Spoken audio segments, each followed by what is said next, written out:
ಬಣ್ಣ ಬಣ್ಣದಿ ಸಿಂಗರಿಸಿ ವಿಧ ವಿಧದಿ ಅವತರಿಸಿ. ನಮಸ್ತೆ ವೀಕ್ಷಕರೇ, ವಿ1 ಸುದ್ದಿವಾಹಿನಿಗೆ ನಿಮ್ಮೆಲ್ಲರಿಗೂ ಸ್ವಾಗತ.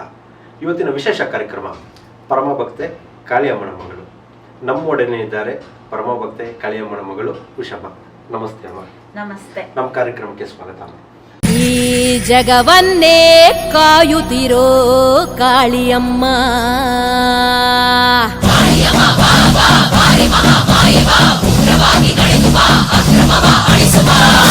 ಅಮ್ಮ ಪರಮಭಕ್ತೆ, ಈ ಪರಮಭಕ್ತೆ ಅನ್ನೋ ಹೆಸರಲ್ಲೇನೆ ಏನೋ ಒಂದು ಶಕ್ತಿ ಇದೆ.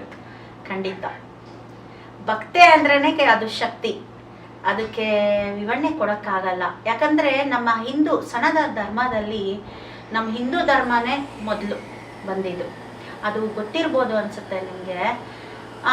ಎಷ್ಟು ಧರ್ಮ ಇದೆ ನಮ್ಮ ಭೂಲೋಕದಲ್ಲಲ್ವಾ? ಎಷ್ಟಿದೆ? 3 ಧರ್ಮ ಇದೆ. ಒಂದು 3ಕ್ಕಿಂತ ಜಾಸ್ತಿನೇ ಇದೆ. ಅದರಲ್ಲಿ ನಮ್ಮ ಹಿಂದೂ ಧರ್ಮ ಅಷ್ಟು ಪವರ್ಫುಲ್ ಯಾವುದೂ ಇಲ್ಲ ಅಂತ ನಾನು ಅನ್ಕೊಂಡಿದ್ದೀನಿ. ಹೇಳ್ಬೇಕಂದ್ರೆ ಒಬ್ಬೊಬ್ರ ಭಾವನೆ ಒಂದೊಂದ್ ಥರ, ಅದು ಅವ್ರವ್ರಿಗೆ ಬಿಟ್ಟಿದ್ದು. ಆದರೆ ನಾನು ಹಿಂದೂ ಆಗಿ, ನಾನು ಒಂದು ಹಿಂದೂ ಧರ್ಮದಲ್ಲಿ ಹುಟ್ಟಿ, ನಾನು ಹಿಂದೂ ಧರ್ಮಕ್ಕೆ ನಾನು ಜಾಸ್ತಿ ಪವರ್ ಅಂತೀನಿ. ಹಾಗಾಗಿ ಭಕ್ತಿ ಅಂದ್ರೇನೆ ಒಂದು ಶಕ್ತಿ ಅಲ್ವಾ ಅಮ್ಮ? ಅದರಲ್ಲೂ ಕಾಳಿಯಮ್ಮನ್ನೇ ಆಯ್ಕೆ ಮಾಡಿ ಕಾಳಿಯಮ್ಮನ ಮೇಲೆ ನಿಮ್ಗೆ ಎಷ್ಟು ಪ್ರೀತಿ ಇದೆ ಅಂದ್ರೆ, ನಿಮ್ ಮನೆಯೆಲ್ಲ ತೋರ್ಸೋದ್ರಿ, ನಿಮ್ ಮನೇಲಿ ಎಲ್ಲೇ ನೋಡಿದ್ರಿ ಕಾಳಿಯಮ್ಮ ಕಾಳಿಯಮ್ಮ ಕಾಳಿಯಮ್ಮ. ಅದರಲ್ಲೂ ಸಹ ನೀವು ಚಿಕ್ಕ ವಯಸ್ಸಿಂದ ಕಾಳಿಯಮ್ಮನ ಪ್ರೀತಿಸೋದು, ಅಷ್ಟು ಆರಾಧನೆ ಮಾಡೋದು, ಆ ಅಮ್ಮನ್ನೇ ನೀವು ಒಳಿಸ್ಕೊಂಡಿರೋದಂತೂ ತುಂಬಾ ದೊಡ್ಡ ವಿಷಯ ಅಮ್ಮ. ಕಾಳಿಯಮ್ಮನ ಬಗ್ಗೆ ನಮ್ ವೀಕ್ಷಕರಿಗೆ ನೀವು ತುಂಬಾನೇ ತಿಳಿಸ್ಕೊಡ್ಬೇಕು ಅಮ್ಮ. ಆಯ್ತು, ತಿಳಿಸ್ಕೊಡೋಣ. ಇನ್ಮೇಲೆ ಒಂದೊಂದೇ ತಿಳಿಸ್ಕೊಡೋಣ. ಖಂಡಿತ. ನಮಗ್ ತಿಳಿದಿರೋದು ಒಂದ್ ಸ್ವಲ್ಪ ತಿಳಿಸೋದ್ರಲ್ಲಿ ಒಂದ್ 4 ಜನಕ್ಕೆ ತಪ್ಪಿಲ್ಲ ಅನ್ಕೋತೀನಿ. ಹಾಗಾಗಿ ವೀಕ್ಷಕರೇ, ತಮ್ಮೆಲ್ಲರಿಗೂ ಜೈ ಶ್ರೀ ಮಹಾಕಾಳಿ. ನನ್ನ ಹೆಸರು ಉಷಾ ಅಂತ. ಇನ್ಮೇಲೆ ಇವ್ರ ಪ್ರೋಗ್ರಾಮಲ್ಲಿ ನಾನು ನಿಮ್ಮ ಸಮಸ್ಯೆಗಳಿಗೆಲ್ಲ ನಾನು ಪರಿಹಾರ ಕೊಡ್ತಾ ಬರ್ತಾ ಇರ್ತೀನಿ. ಮಿಸ್ ಮಾಡಕ್ಕೆ ಹೋಗ್ಬೇಡಿ ಯಾವ ಎಪಿಸೋಡನ್ನು ನೀವು. ನಿಮ್ ಏನೇ ಇದ್ರಲ್ಲಿ ಬರೋದು ಪ್ರತಿಯೊಂದು ಎಪಿಸೋಡಲ್ಲೂ ನಿಮಗೆ ಒಂದು ನಿಮ್ಮ ಮನೆಯಲ್ಲೇನೆ ನೀವು ಇದ್ದು ನಿಮಗೆ ಪರಿಹಾರ ಸಿಗೋ ಅಂತರ ನಾನು ನಿಮಗೆ ಪರಿಹಾರ ಹೇಳ್ಕೊಡ್ತಾ ಬರ್ತೀನಿ. ಆದರೆ ಪ್ರೋಗ್ರಾಮ್ ಮಾತ್ರ ಮಿಸ್ ಮಾಡಬೇಡಿ. ನಮ್ಮ ಕಾಳಿ ದೇವಸ್ಥಾನದ ಬಗ್ಗೆನೂ ತೋರಿಸ್ತಾ ಇರ್ತೀವಿ. ಪ್ರತಿಯೊಂದು ಇದರಲ್ಲಿ ಹೆಚ್ಚಾಗಿ ನಮ್ಮ ಹಿಂದೂ ಧರ್ಮದ ಬಗ್ಗೆ ನಿಮಗೆ ತಿಳಿಸ್ತಾ ಹೋಗ್ತೀವಿ ತುಂಬಾ. ಅದು ಮಾತ್ರ ಖಂಡಿತ. ಈ ಕಾರ್ಯಕ್ರಮ ತುಂಬಾ ಮುಖ್ಯವಾಗಿ ಹೆಣ್ಮಕ್ಳಿಗೆ. ಹೌದು. ಏನಕ್ಕೆ ಅನ್ನೋದನ್ನ ಕಾರ್ಯಕ್ರಮ ಕೊನೆಯಲ್ಲಿ ಹೇಳ್ತೀವಿ. ಮಿಸ್ ಮಾಡದ ವಿಡಿಯೋ ನೋಡಿ ಅಮ್ಮ.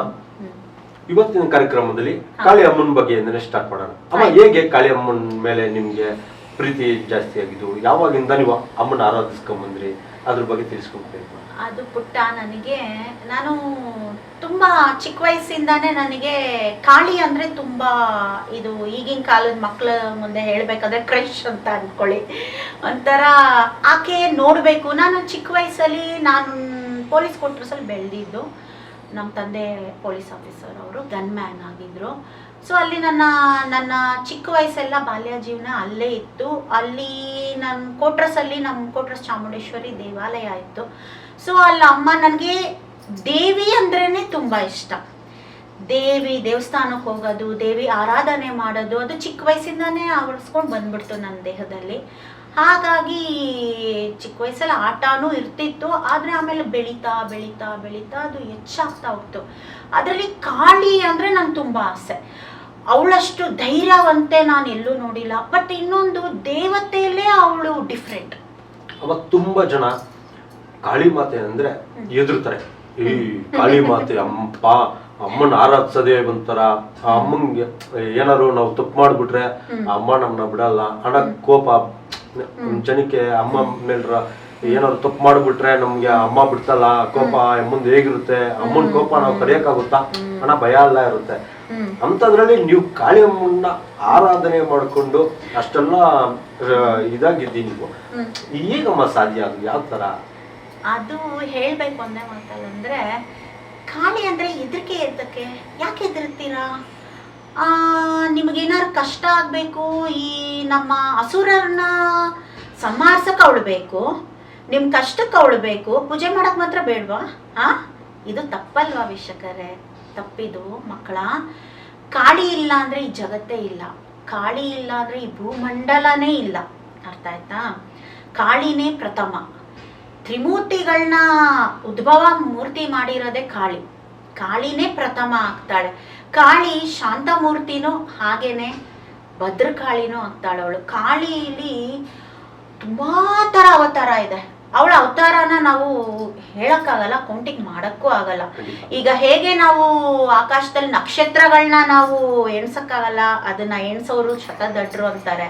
ಹಾಗೆ ಕಾಳಿ ಮೂಲನ ನೀವು ಹುಡ್ಕಕ್ ಹೋದ್ರೆ ನಿಮ್ಮಷ್ಟು ದಡ್ರು ಎಲ್ಲೂ ಇಲ್ಲ, ಎಲ್ಲೂ ಸಿಗಲ್ಲ. ಕಾಳಿ ಅಂದ್ರೆ ನಮ್ಗೊಂದಷ್ಟು ರೂಪಗಳು ಗೊತ್ತು. ಒಂದು ಮಶಾನ ಕಾಳಿ ಅಂತ ಇರುತ್ತೆ, ಒಂದು ಶಾಂತಮೂರ್ತಿ ಕಾಳಿ ಅಂತ ಇರುತ್ತೆ. ಅದು ಬಿಟ್ರೆ ಮಶಾನ ಕಾಳಿ ಭೈರವಿ ಆಗ್ತಾಳವಳು, ಸರಿನಾ? ಅವಳು ಬಂದು ಭೈರವನ ಅರ್ಧಾಂಗಿನಿನೇ ಅವಳು. ಇನ್ನ ಶಿವನ ಅರ್ಧಾಂಗಿನಿ ಬಂದು ಪಾರ್ವತಿ ಮಾತಾ ಆಗ್ತಾಳೆ. ಶಿವ ಮತ್ತೆ ಪಾರ್ವತಿ ಇಬ್ರು ಒಂದಾಗಿನೇ ಈ ಜಗತ್ನ ಕಾಪಾಡ್ತಾ ಇರೋದು, ಸರಿನಾ? ಒಂದೊಂದು ದೇವತೆಗಳಲ್ಲಿ ನಮ್ಮ ಹಿಂದೂ ಧರ್ಮದಲ್ಲಿ ಇನ್ನೊಂದು ನೀವು ತಿಳ್ಕೊಳ್ಬೇಕಾಗಿದ್ದು, ನಮ್ಮ ಹಿಂದೂ ಧರ್ಮದಲ್ಲಿ ವೀಕ್ಷಕರೇ ಎಷ್ಟೊಂಥರ ದೇವತೆಗಳಿದ್ದಾರೆ, ಒಂದೊಂದಕ್ಕೆ ಒಬ್ಬೊಬ್ರು ಇದ್ದಾರೆ. ಒಂಥರ ಇವಾಗ ನಾವೆಲ್ಲಾದ್ರೂ ಏನಾದ್ರು ಕೆಲಸ ಮಾಡುವಾಗ ಒಬ್ಬೊಬ್ರಿಗೆ ಒಂದೊಂದು ಜಾಬ್ ಅಂತ ಕೊಡಲ್ವಾ, ಆ ಥರ ನಾರಾಯಣಂದೇ ಒಂದು ಅವತಾರಗಳಿದೆ, ಅವ್ರದೇ ಒಂದು ಕೆಲಸ ಇದೆ. ಲಕ್ಷ್ಮೀ ಮಾತೆದೇ ಒಂದಿದೆ, ಬ್ರಹ್ಮಾಯಣಿದೇ ಒಂದು ಇದೆ. ಆ ಥರ ಒಬ್ಬೊಬ್ರದ್ದು ಒಂದೊಂದು ಬರುತ್ತೆ. ಆ ಥರ ಈ ತ್ರಿಶಕ್ತಿಗಳ ಈಗ ಹೆಣ್ಣು ದೇವತೆಗಳು ತಗೊಂಡ್ರೆ ಕಾಳಿನೇ ಪ್ರಥಮ. ಯಾಕೆ ಅಂದ್ರೆ ತುಂಬಾ ಜನಕ್ಕೆ ಗೊತ್ತಿಲ್ಲ, ಮೂರ್ಖರು. ಈಗ ನಾನು ಇದಕ್ ಮುಂಚೆ ಶೇರ್ ಚಾಟ್ ಅಲ್ಲಿ ನನಗೆ ಇಂಟ್ರ್ಯೂ ಮಾಡಿದ್ರು. ಅದ್ರಲ್ಲೂ ನನಗೆ ಇದೇ ಕ್ವಶನ್ ಕೇಳಿದ್ರು, ನೀವು ಕಾಳಿ ಮಾತೆ ಯಾಕೆ ಇಷ್ಟೊಂದು ಅಟ್ರಾಕ್ಟ್ ಆಗಿದ್ದೀರಾ ಅಮ್ಮ ಅಂತ ಅಂದ್ಬಿಟ್ಟು. ನಾನು ಅದೇ ಹೇಳಿದ್ದು, ಕಾಳಿಗೆ ಯಾಕೆ ಆಗಿದ್ದೀನಿ ಅಂದ್ರೆ ಅದಕ್ಕೆ ಉತ್ತರ ಹೇಳ್ತೀನಿ ನೋಡಿ. ಇವಾಗ ಕಾಳಿನೇ ಪ್ರಥಮ, ಅವಳೇ ಪ್ರಥಮ. ಅವಳು ಈ ತ್ರಿಮೂರ್ತಿಗಳನ್ನ ಹುಟ್ಟಿಸ್ತಾಳೆ, ಹುಟ್ಟಿಸಿ ಬ್ರಹ್ಮಾಯಣಿಗೂ ಅವಳೇ ಇದು ಮಾಡ್ತಾಳೆ, ಮತ್ತೆ ಲಕ್ಷ್ಮಿಗೂ ಅವಳೇ ಉತ್ಪತ್ತಿ ಮಾಡ್ತಾಳೆ. ಅವಳೇ ಪ್ರಥಮ ಬೀಜ ಆಗಿರೋದ್ರಿಂದ ಈ ಅವಳೇ ಅಂತ್ಯ, ಅವಳೇ ಆರಂಭ, ಇನ್ನೇನು ಹೇಳಕ್ಕಾಗಲ್ಲ. ಅವಳೇ ಲಕ್ಷ್ಮಿ, ಅವಳೇ ಶಾರದೆ, ಅವಳೇ ಪಾರ್ವತಿ, ಎಲ್ಲ ಅವಳೇ. ಶಾಂತಮೂರ್ತಿನೂ ಅವಳೇ, ಭೈರವಿನೂ ಅವಳೇ. ಅವಳಲ್ಲಿ ನೀವು ಅವಳಲ್ಲಿ ಹೋಗಿ ಕುತ್ಕೊಂಡು ಪೂಜೆ ಮಾಡುವಾಗ ನೀವೇನಿಲ್ಲ, ನೀವು ಯಾವ ರೀತಿಲಿ ಮಾಡ್ತೀರಾ ಅವಳು ಆ ರೀತಿಲಿ ನಿಮ್ಗೆ ಕಾಣಿಸ್ತಾಳೆ. ಅವಳನ್ನ ಕಾಳಿನ ಯಾರು ಇಷ್ಟಪಡ್ತೀರಾ ಅವರು ಫಸ್ಟ್ ತಿಳ್ಕೊಳ್ಳಿ. ಒಂದು ದೇವ್ರನ್ನ ಕೈ ಹಿಡಿತೀರಲ್ವಾ. ಇನ್ನೊಂದು ವೀಕ್ಷಕರೇ, ನೀವು ಇನ್ನೊಂದು ನೋಡಿದೀರಾ ಪುಟ್ಟ, ಈ ನಮ್ಮ ಜನರು ಮಾಡೋ ದೊಡ್ಡತನ ಏನ್ ಮಾಡ್ತಾರೆ ಗೊತ್ತಾ? ಈಗ ಯಾರೋ ಹತ್ರ ಹೋಗ್ತಾರೆ, ಮಾತಾಡ್ತಾರೆ, ಅಯ್ಯೋ ನಮ್ ಕಾಳಿ ಅಮ್ಮನಿಂದ ಇವಾಗ ಅವ್ರ ಅದೃಷ್ಟದಿಂದ ಅವ್ರ ಮೇಲ್ ಬಂದಿರ್ತಾರೆ, ಸರಿನಾ? ಅವ್ರ ಅಭಿವೃದ್ಧಿ ಆಗಿರ್ತಾರೆ. ಈಗ ಅವ್ರು ಚೆನ್ನಾಗಿದಾರಲ್ಲ, ನೀವು ಯಾವ ದೇವ್ರಿಗೆ ಮಾಡೋದು ಪೂಜೆ ಅಂತ ಕೇಳ್ತಾರೆ. ಓ ನಾವೇ ಈ ತರ ದೇವ್ರು ಮಾಡೋದು. ಅವ್ರಿಗೋಗಿ ಅಲ್ಲೋಗಿ ಏನ್ ಮಾಡ್ಬೇಕು ಅಲ್ಲಿ ಮಾಡ್ತಾರ, ಅವ್ರನ್ನ ಕೇಳ್ಬಿಟ್ಟು. ಇನ್ನ ಅದು ಇವ್ರಿಗೇನು ಪಾಸಿಟಿವ್ ಆಗಿಲ್ಲ ಅಲ್ಲಿಂದ ಅಂತಂದ್ರೆ ಇನ್ನೊಬ್ರ ಹತ್ರ ಹೋಗ್ತಾರೆ, ಅಲ್ಲೋಗಿ ನೀವ್ ಯಾವ ದೇವ್ರಿಗೆ ಮಾಡ್ತೀರಿ, ಆ ದೇವ್ರಿಗೂ ಹೋಗಿ ಮಾಡ್ತಾರೆ.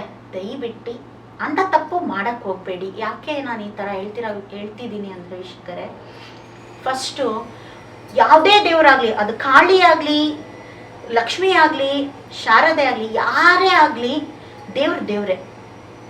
ಎಲ್ಲ ಶಕ್ತಿನೇ, ಎಲ್ಲರಲ್ಲೂ ಶಕ್ತಿ ಇರುತ್ತೆ, ಅದು ನೀವು ತಿಳ್ಕೊಳ್ಳಿ. ನೀವು ಪರಿಶುದ್ಧವಾಗಿ ಯಾವ ದೇವ್ರನ್ನ ಏಕಾಂತವಾಗಿ ನೀವು ಪೂಜೆ ಮಾಡ್ತೀರಾ, ಒಂದೇ ದೇವ್ರಂತ ಗಟ್ಟಿ ಇಟ್ಕೊಂಡ್ಬಿಡ್ಬೇಕು ನೀವು. ಒಂದು ಸರಿ ಪೂಜೆನ ಸ್ಟಾರ್ಟ್ ಮಾಡಿದ್ಮೇಲೆ ಅವಳು ಕೊಡ್ಲಿ ಬಿಡ್ಲಿ ಗಟ್ಟಿಗೆ ಇಟ್ಕೊಳ್ಬೇಕು. ನಾವು ಗಟ್ಟಿಗೆ ಇಟ್ಕೊಳ್ದಿರಾ ಬಿಟ್ವಿ ಅಂದ್ರೆ, ಅಯ್ಯೋ ಇಲ್ಲಿಂದ ಅಲ್ಲಿಗೆ, ಅಲ್ಲಿಂದ ಇಲ್ಲಿಗೆ ಬಾರ್ಡರ್ ಚೇಂಜ್ ಮಾಡ್ತಾ ಇದ್ರೆ ಅವ್ರು ನಮ್ಮನ್ನ ಪರೀಕ್ಷೆ ಮಾಡ್ತಾ ಇರ್ತಾರೆ. ಇವಾಗ ನಾನು ಕಾಳಿನ ಸುಮಾರು ಚಿಕ್ಕ ವಯಸ್ಸಿಂದ ನಾನು ಆರಾಧನೆ ಮಾಡ್ಕೊಂಡ್ ಬಂದಿದ್ದು, ನನ್ನ ಫಲ ಸಿಗ್ತಾ ಇರೋದು ಈಗ. ಅವಳು ನನ್ನಲ್ಲಿ ಆಹ್ವಾನ ಆಗಿರೋದು ಈಗ. ಅವಳು ನನ್ನ ಒಳಗಡೆ ಬಂದು 4 ಜನರಿಗೆ ಅಮ್ಮ ನೀವು ಒಳ್ಳೇದ್ ಮಾಡ್ಬೇಕು ಅಂತ ಅಂದ್ಬಿಟ್ಟು ದಿನ ರಾತ್ರಿ ಬೆಳಿಗ್ಗೆ ಹಿಂಸೆ ಕೊಡ್ತಾ ಇದ್ದಾಳೆ. ನಾನೇನು ಬೇಡ, ನನ್ನ ಪಾಡ್ ನಾನು ಇರ್ತೀನಿ, ನಂಗೆ ಸಾಕು. ನಮ್ಮ ಅಪ್ಪಾಜಿ ಅಂತ ಅಂದ್ರೆ ನಮ್ಮ ಕಾಳಿ ದೇವಸ್ಥಾನದ ಸಂಸ್ಥಾಪಕರಿದಾರಲ್ಲ, ಗುರುದೇವ ಅಂತ ನನ್ನ ಗುರುಗಳು ಅವರು. ನಾನು ಹೆಮ್ಮೆಯಿಂದ ಹೇಳ್ಕೊಳ್ಳೋ ನನ್ನ ಗುರುಗಳವರು. ಆ ನನ್ನ ಗುರುಗಳಿಂದಾನೇ ಈ ಪರಮ ಭಕ್ತೆ ಉಷಾ ಆಗಿರೋದು ಸಾಧ್ಯ.